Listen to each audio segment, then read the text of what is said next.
శ్రీ స్వామి వివేకానంద వారి ధీర యువతకు అందించినటువంటి సూక్తులు. ఆత్మ విశ్వాసం. సమస్త గ్రంథాలలో ఉన్న జ్ఞానమంతా నీలోనే ఉంది, అంతకంటే 1000 రెట్లు ఎక్కువగా ఉంది. ఆత్మవిశ్వాసాన్ని ఎన్నడూ కోల్పోవద్దు. ఈ విశ్వంలో నీవు దేన్నైనా సాధించగలవు. ఎన్నడూ దౌర్బల్యానికి లోనుగాకు. సమస్త శక్తి నీదే. మనకు శ్రద్ధ కావాలి, ఆత్మవిశ్వాసం కావాలి. బలమే జీవనం, బలహీనతే మృత్యువు.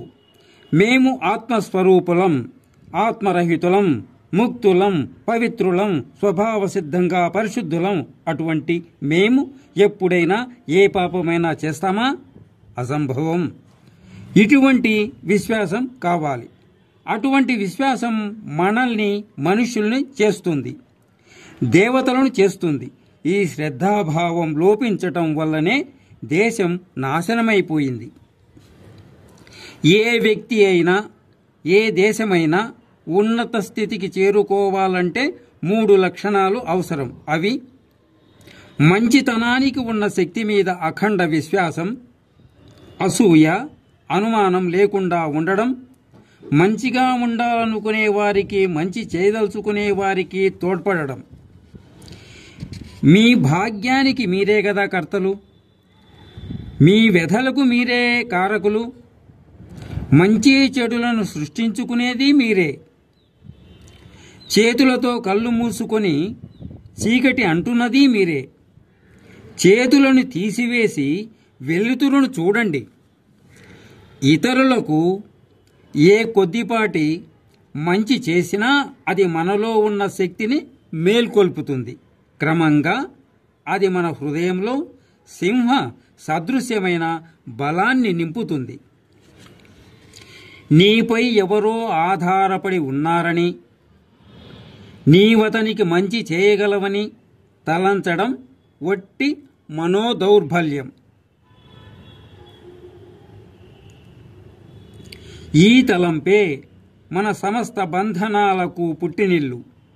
అంతేకాక సమస్త బాధలకు ఈ మమకార భావనే మూల కారణం. అందువల్ల నిస్సంగత్వాన్ని అలవర్చుకోవాలి. అంటే బంధనాన్ని విడనాడడం ఈ జీవితంలో నేర్చుకోవలసిన గొప్ప పాఠం. దీన్ని పూర్తిగా నేర్చుకుంటే మనకెన్నడూ అశాంతి కలుగదు. ఈ నిస్సంగత్వంతో ఏ శక్తి నీ మీద ప్రభావం చూపకుండా నీవు అధిగమించగలవు, త్రోసిపుచ్చనూగలవు. సత్యానికి, మానవాళికి, ఈ దేశానికి విశ్వాసపాత్రుడివై ఉండు. నీవు ప్రపంచాన్ని కదిలించి వేయగలవు. దేనికి భయపడకండి, మీరు అద్భుతాలను సాధించగలరు. భయపడిన మరుక్షణమే మీరు ఎందుకు పనికిరాని వారవుతారు.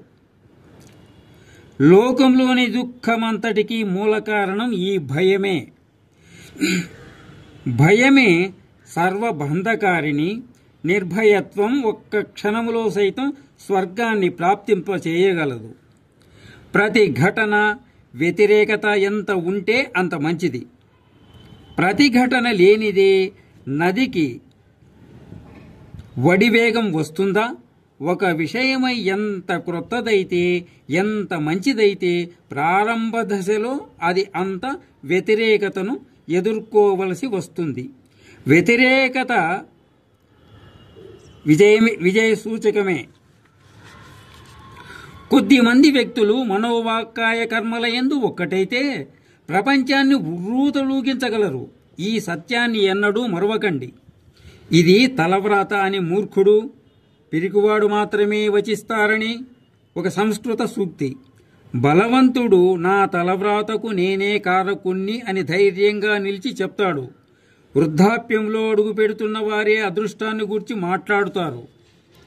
మన వర్తమాన స్థితి పూర్వకర్మల ఫలితమైతే మనకు భవిష్యత్తులో కలిగే స్థితి ప్రస్తుత కర్మల ఫలితంగా పొందవచ్చని నిశ్చితమగుచున్నది. కాబట్టి పనులను ఎలా ఆచరించాలో మనం తెలుసుకోవాలి.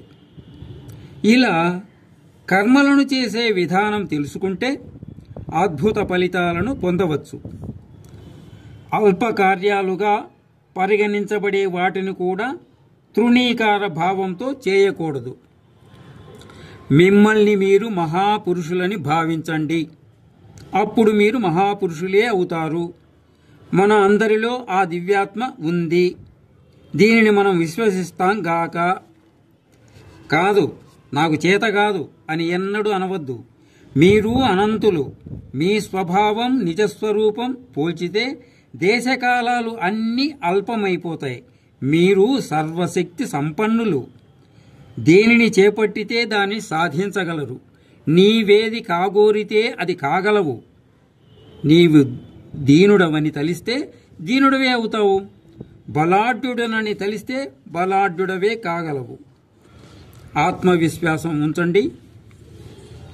ఈ సూక్తులు స్వామి వివేకానంద గారి నుండి